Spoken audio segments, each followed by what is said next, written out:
Hi guys, this is Tripti Sharma and welcome to प्रीडिटेशन। आज weight loss के बारे में कुछ बात करते हैं। सो बेसिकली वेट होता क्या है? Weight is all about fat deposition in our body. Now अभी फैट होता क्या है?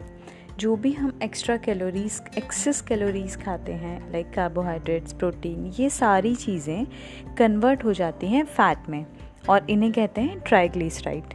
सो हमारी बॉडी दो सोर्स से एनर्जी लेती है, एक तो शुगर से और दूसरा फैट से।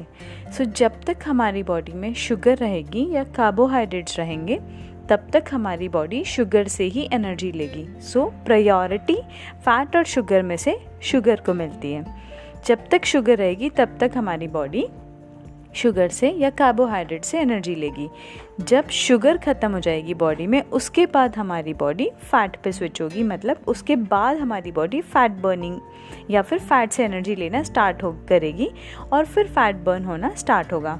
नाउ ये दो सोर्स हैं, तो अगर आपको फैट बर्निंग का प्रोसेस स्टार्ट करना है, इफ़ यू वांट कि आपकी बॉडी फैट से एनर्जी ले, तो आपको शुगर खाना बंद करना पड़ेगा। Yes, you have to quit eating sugar, क्योंकि जब तक शुगर है तब तक fat burning will not work.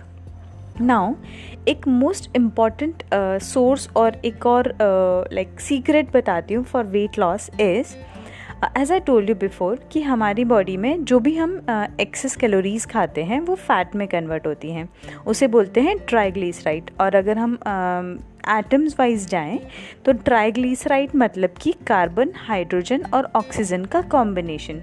Now this is fat. अब हमें अगर इसे ब्रेक करना है, इसे बर्न करना है, तो हमें इन तीनों एटम को अनलॉक करना पड़ेगा, राइट? और इस अनलॉकिंग के लिए हमें हेल्प करता है ऑक्सीजन। यस, जो हम इनहेल करते हैं, तो जब भी हम ब्रीथ करते हैं तो हम ऑक्सीजन को इनहेल करते हैं, तो वो ऑक्सीजन का मॉलिक्यूल इस ट्राइग्लिसराइड के कार्बन के मॉलिक्यूल से जाके अटैच होता है और उससे मिलके बनता है CO2 जो हम एक्सेल करते हैं। यस, तो हमारी ब्रीदिंग के थ्रू जब हम इनहेल कर रहे हैं वो ऑक्सीजन की हेल्प से ये फैट का मॉलिक्यूल अनलॉक होता है और उसमें से कार्बन लेके एंड CO2 जनरेट होता है जो कि हम एक्सेल करते हैं। सो breathing is also an important source or a way to lose weight. Yes, मैं ये नहीं बोल रही कि सिर्फ ब्रीदिंग से ही वेट लॉस हो सकता है, but this is also an important source. क्योंकि अगर आप, इफ़ यू रिमेंबर, जब भी आप हैवी वर्कआउट करते हो, रनिंग करते हो, एक्सरसाइज करते हो, तो आप हैवीली ब्रीथ करते हो एंड स्वेटिंग स्टार्ट होता है, right? So that's the process. आप जितना हैवीली ब्रीथ करते हो, एक्सेल करते हो ड्यूरिंग एक्सरसाइज, उतना ही वेट लॉस होता है because of this reason as well. Plus along with that intensity का जो हार्ड इंटेंसिटी का एक्सरसाइज जो कर रहे हो आप, वो भी मेजर पार्ट होता है। Now exercise is a second most important thing for weight loss. अभी एक्सरसाइज मतलब क्या? एक्सरसाइज में 3 फैक्टर होते हैं, duration, intensity and recovery. Yes, आप कितनी देर एक्सरसाइज कर रहे हो, किस इंटेंसिटी से एक्सरसाइज कर रहे हो। इंटेंसिटी मतलब कितना हार्ड आप अपने आप को पुश कर रहे हो, किस इंटेंसिटी से एक्सरसाइज कर रहे हो, और आपकी बॉडी को रिकवरी में कितना टाइम लग रहा है। ओके, ये तीनों फैक्टर बहुत इंपॉर्टेंट प्ले रोल करते हैं। तो अगर आप शॉर्ट ड्यूरेशन के लिए एक्सरसाइज कर रहे हो तो try to go for high intensity exercise. अगर आप लॉन्ग ड्यूरेशन के लिए कर रहे हो, so you can go for aerobics और normal routine kind of normal slow down exercises. Okay, so yes, exercise is also important. So there are multiple type of exercises.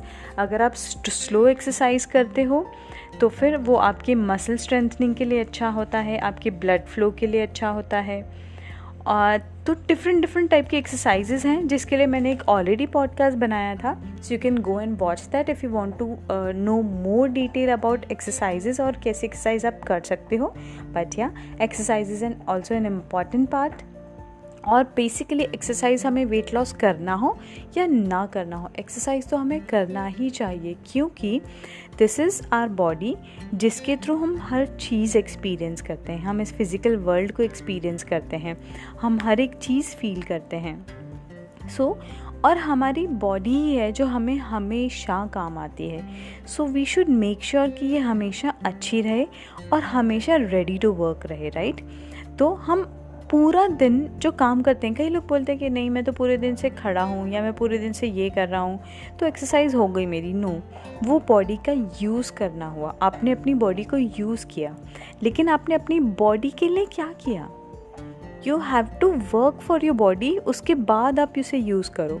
तो आप सिर्फ यूज़ करते जाओगे तो एक दिन वो बर्न हो जाएगी, बैठ जाएगी. So you have to work for your body.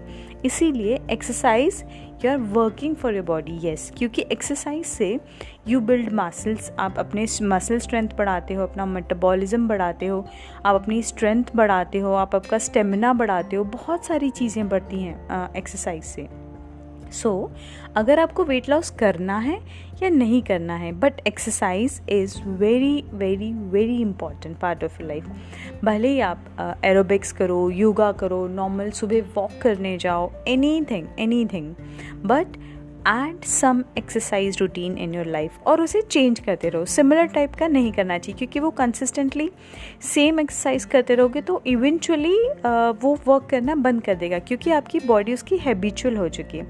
तो या तो अपने डिफ़िकल्टी लेवल्स बढ़ाते जाओ और डेली एक्सरसाइज चेंज करते जाओ. कभी एरोबिक्स, कभी साइकिलिंग, कभी वॉक, कभी फास्ट वॉक, कभी slow exercise, anything. Okay, so या next one is intermittent fasting. Yes, अगर आपको वेट लॉस करना है and you want to detox your body, so intermittent fasting is a primary key for that. Yes, and for a healthy body as well. अगर आपको एक healthy और अच्छी body चाहिए and you want to work towards your cell, new generation of your cell, then आपको intermittent fasting करना चाहिए. And if you are new to that, then I will suggest you कि आप 16:8 के रेशियो से स्टार्ट कीजिए.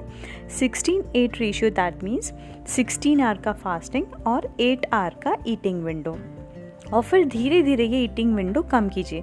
Next you can switch for 24 का ratio, that means 20 our का फास्टिंग और 4 आवर का eating window. Yes, now eating window, इसका मतलब ये नहीं कि आप चीट डे मना रहे हो, स्वीट्स खा रहे हो, या फिर बहुत सारा कार्ब्स खा रहे हो, या फिर like all the fast food, junk food. No, वो और ज़्यादा हार्मफुल होगा, क्योंकि हमारी बॉडी के लिए न्यूट्रिएंट्स बहुत ज़रूरी हैं.